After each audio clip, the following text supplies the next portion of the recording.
Imagine, just for a second, that you are standing backstage. You're just inches away from this massive, glittering arena platform. Oh, yeah, the tension there is just palpable. Right. The lights are blinding. The bass from the previous act is, like, still vibrating through the floorboards. Yeah. And you know that in about 30 seconds, millions of people across the globe are going to be scrutinizing your every single move. It's terrifying just thinking about it. It really is. Now, add this impossible psychological weight to the mix.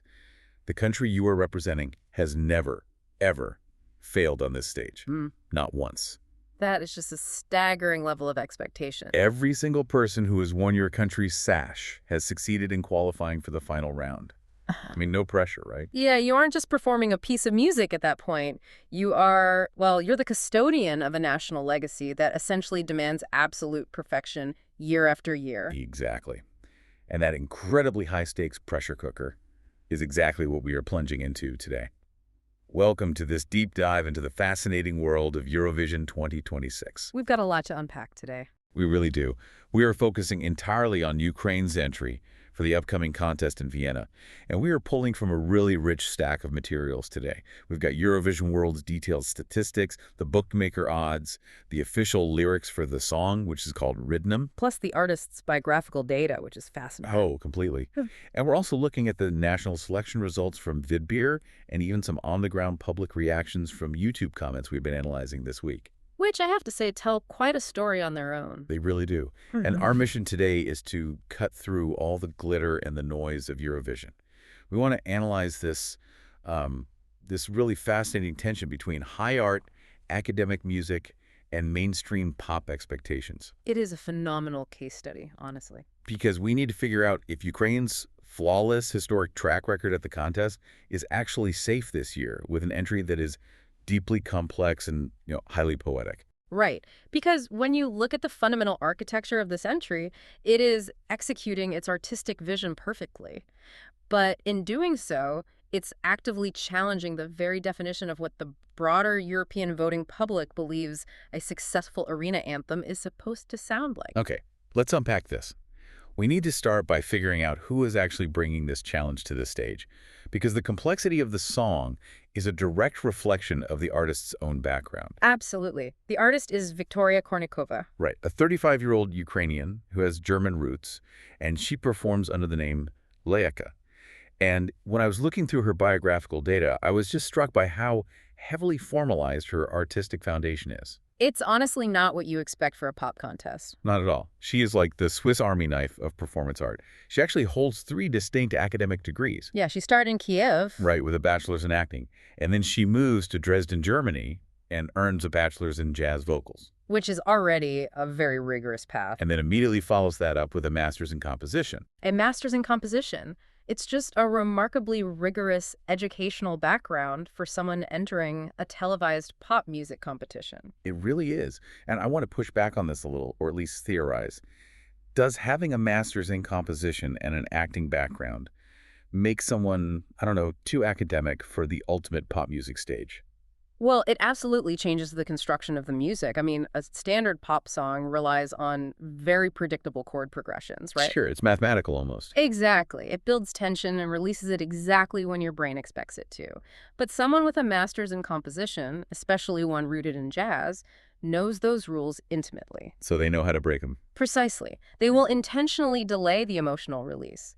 They'll use dissonant chords to create a feeling of unease before finally resolving it. So her unique blend of jazz, folk, and theater, it inherently shapes her artistic identity. It's not just writing sheet music in a dusty library. No, not at all. Her work focuses heavily on themes of family and belonging. She uses her academic chops for deep emotional storytelling. And she clearly knows how to translate that to a live audience, too. I mean, 2016, she formed a folk jazz band in Berlin, also called Leléka. Yeah, she's been building this for a while. And recently, in 2024, she launched this solo art pop and electronic project called Unbreakable, which actually landed her a headline spot on the Green Future stage at the Glastonbury Festival for 2025. That Glastonbury detail is vital, honestly. It proves she understands festival dynamics. Right. She isn't just an academic. And that brings us to the domestic reception in Ukraine, because Her approach resonated on a massive scale back home. The Vidbir results were pretty undeniable. They were. So the national selection, Vidbir 2026, happened on February 7th. And Leléka dominated. She won a perfect 20 points. Which is incredibly rare. She got the top score of 10 from the jury, which, by the way, included past Eurovision winner Ruslan. And then she also got the top score of 10 from the public. Capturing what, over 60,000 votes? Yeah, over 60,000 votes. That was 26% of the total vote. I really want to highlight how unusual that alignment is.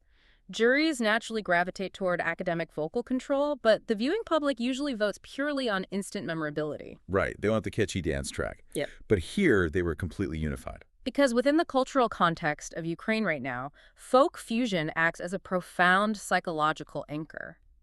Leléka tapped into an emotional frequency that just transcended that usual divide between high art and pop. That perfectly sets up the song itself, because the track she brought to Vidbir is called Ridnym, which translates to loved ones. And it is a complex tapestry for sure. It really is. It was co-written by Amma Siflu, Jacob Hegner, Leléka herself, Right. and Yaroslav Diz. And here's a crazy detail. Yaroslav Diz actually performs as a dancer on stage with her. Which is a brilliant staging choice that directly connects right back to her bachelor's degree in acting. Yeah. Having the composer physically manifest the music through movement, I mean, it turns a 3-minute pop song into a theatrical art piece. It demands active watching, not just passive consumption.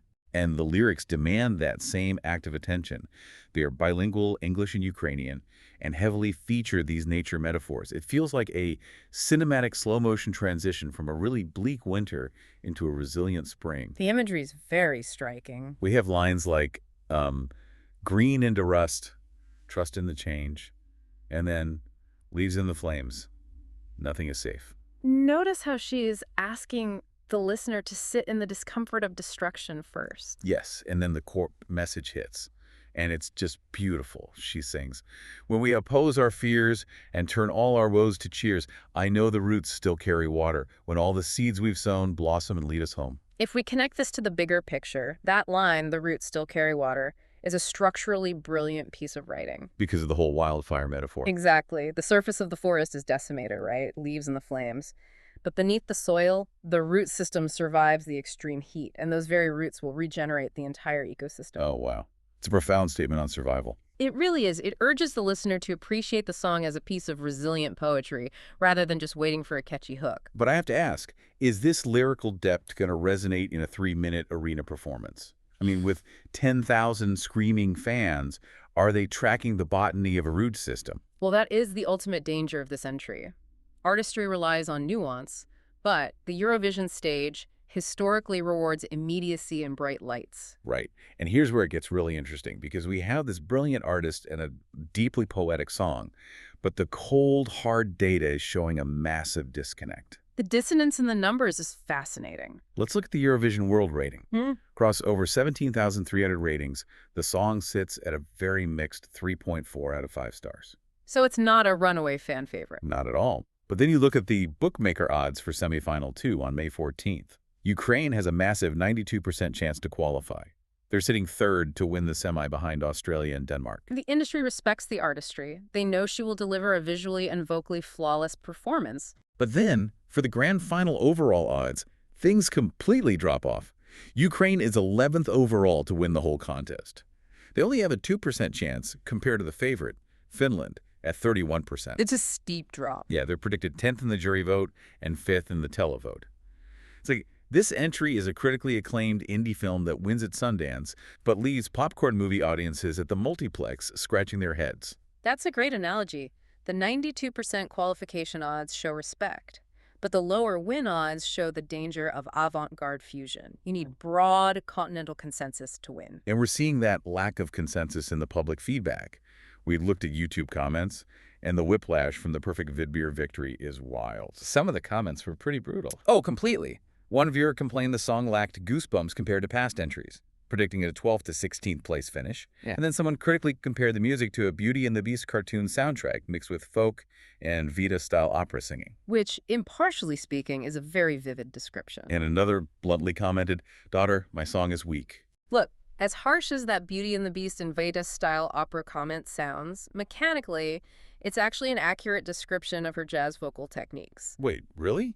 How so? Well, Beauty and the Beast implies sweeping, theatrical orchestration, and Vida-style opera refers to extreme, agile head-voice leaps. Jazz vocals prioritize complex phrasing over a smooth melody. So she's intentionally not giving them that one big pop note. Exactly. And that can sometimes alienate mainstream pop audiences who are just waiting for a standard goosebump-inducing power note. So what does this all mean? Because this mixed reception is especially stressful due to the incredible historical weight we talked about earlier. The burden of the Ukrainian sash. Yes. Let's quickly review this legendary track record. In 20 appearances, Ukraine has never finished in last place, and they have never received no points. Which is an achievement in itself. But the big one, they have a 100% qualification rate for the grand final, 19 out of 19 times since 2004, plus 3 absolute victories.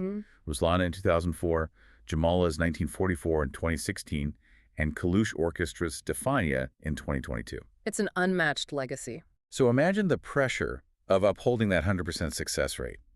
Is Ukraine's past flawless record actually a curse? Does it make the audience unfairly harsh on any entry that doesn't immediately feel like a guaranteed winner?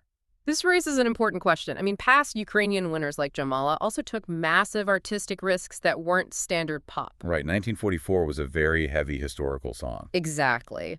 But Jamala's emotion was highly externalized. It was an audible cry of grief. Leléka's Ridnym is deeply internal. It's a quiet meditation asking you to listen to the roots growing. And getting 200 million people to sit still and meditate during a party is tough. It is. But Leléka's specific brand of risk-taking, while polarizing, still has that 92% qualification probability. Maintaining that perfect streak is highly probable because the bookmakers have faith in the staging and the undeniable quality of the performance. Well, we have taken quite a journey today. We went from Leléka's incredibly diverse academic roots and her perfect domestic victory straight into the beautifully complex poetry of Ridnym. And we weighed all of that against the harsh reality of mixed public reception and the heavy crown of Ukraine's 100% qualification record. We really did. But before we wrap up, I want to leave you, the listener, with a final thought to mull over on your own. Let's hear it. If an academically brilliant, deeply poetic fusion of jazz and folk can't win over a crowd hungry for instant goosebumps, are we witnessing the absolute limit of how far the Eurovision audience is willing to stretch their musical palates? That is the big question. Right.